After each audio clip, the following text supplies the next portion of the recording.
It's been about 2 weeks, and here's where we're at.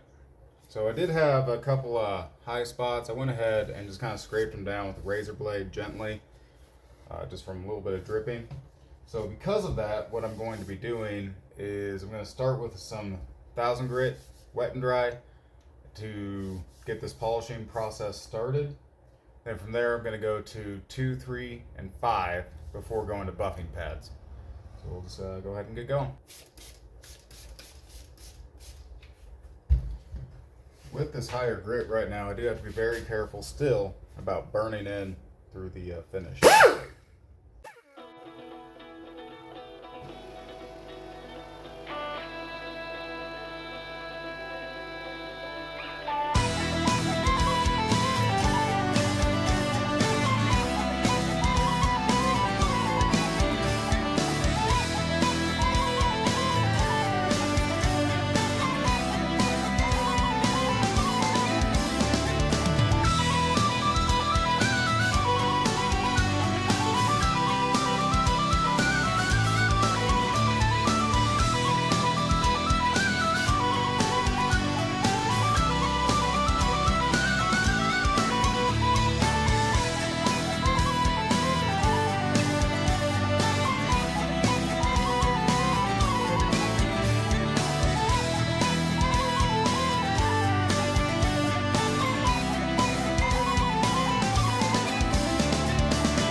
just like that. Nice glassy finish. I dig it. So at this stage, what's going to happen? When I was laying out the bridge a while ago now, one thing that I noticed is that I'm going to have gaps between each individual bridge before I place these in. So what I'm going to do is I'm going to tape off this bridge section, and I'm going to use some of the conductive shielding paint to fill in that zone so I don't have to show a wire going across all those bridges.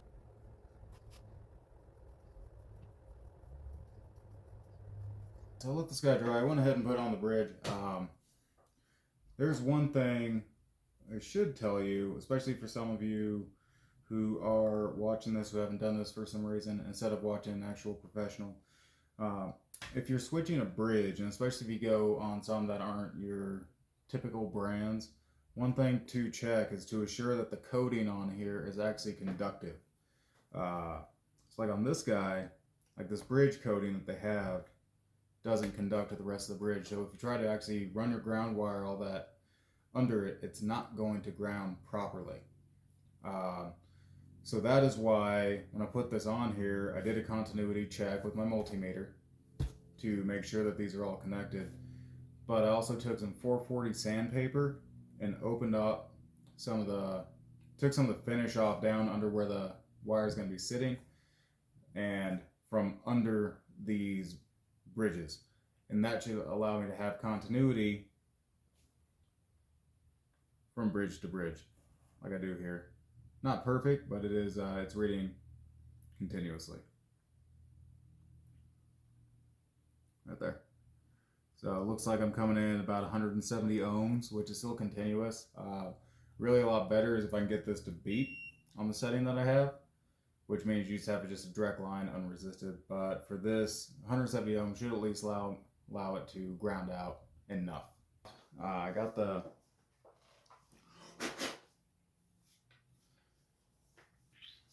pickups are in, I have those guys in. Wiring wise, what I'm thinking of doing is doing a Rickenbacker 4003 variant. So how that's going to go is basically I'm just going to start from my 3-way switch and I'm going to work my way through the pots until I get to the jack, and that'll be the last thing that I put in.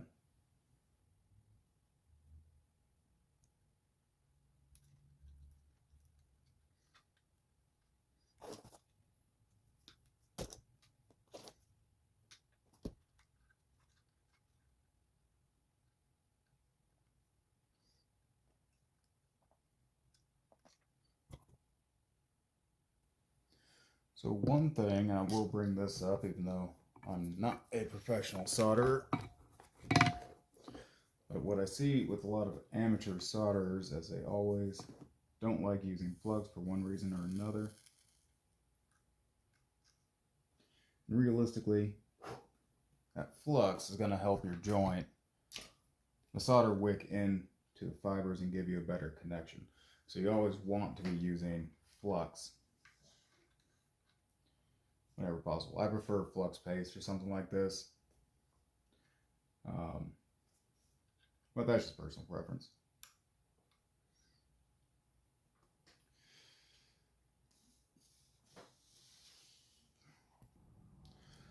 One other thing that I haven't seen done, but I did on this, maybe other people will use the shielding paint, have more foresight than me.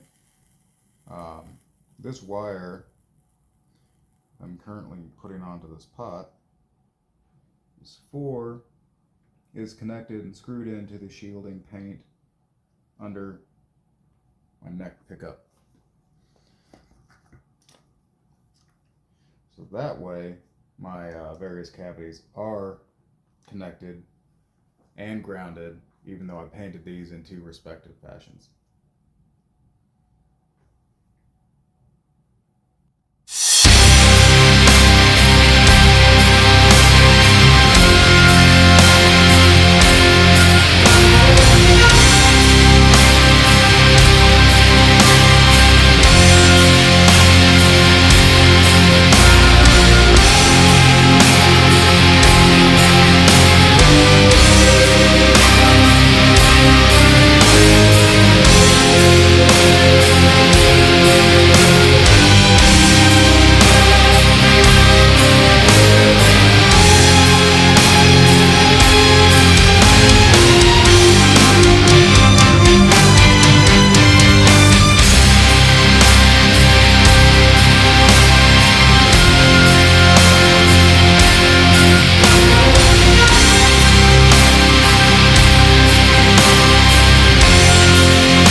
So just like that, we got basically everything in. I did a light test on these. It looks like everything's connected right now. I won't really know until I get everything wired. We'll do that tomorrow. Get started on this nut. I only have cheap files, so I'm gonna have to hit this in a few steps as we go up. So I'm just gonna start with my 45 thou file and bring it to just above my stop line. I'm just gonna kind of keep going up for each gauge as needed. So you see I already got them marked off, and on the other side I have my stop point and my fret marked. We'll start with 45. Alright, so I'm off by miles. Alright.